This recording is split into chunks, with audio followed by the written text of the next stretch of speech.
Deadly violence has hit a remote part of Indonesia this week. Violence that appears to have started because of a text message.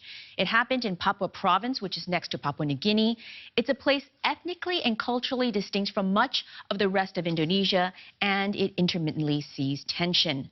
The latest violence was apparently sparked by a text message from a student who said that a teacher had racially insulted a Papuan student. Officials have called the text fake news. In any case, that message spread, and angry crowds turned out, torching cars, shops, and buildings. More than 30 people have died in the unrest so far. Joining us is Febriana Firdaus, a journalist based out of Jakarta who has been following this story. This seems a really dramatic response to a text message. What's going on? This is actually an accumulation about what happened in West Papua these past 50 years, I think. The root of the problem is still the same. It's about racism. But Indonesia never talk about this. Indonesia only talk about infrastructure, and Indonesia only talk about the economy, for example. But we never talk about this racism issue.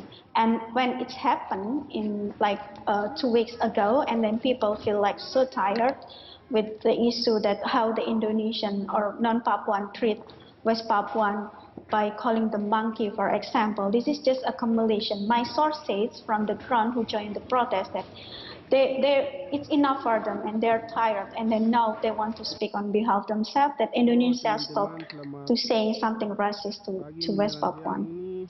Do you have a sense to which extent the number of Papuans who support an independence movement, are they the majority?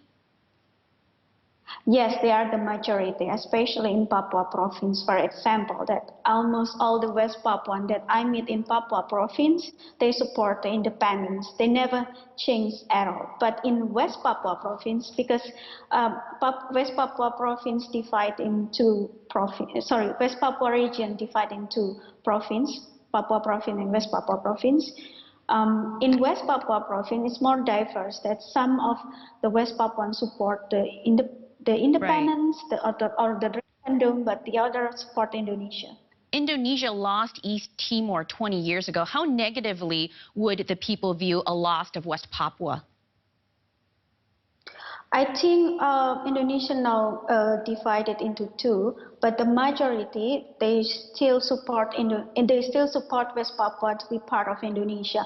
But now it's more Indonesian right now understand the problem or the history background between Indonesia and West Papua, and they are okay if the West Papua want to set the referendum to get their right to self-determination.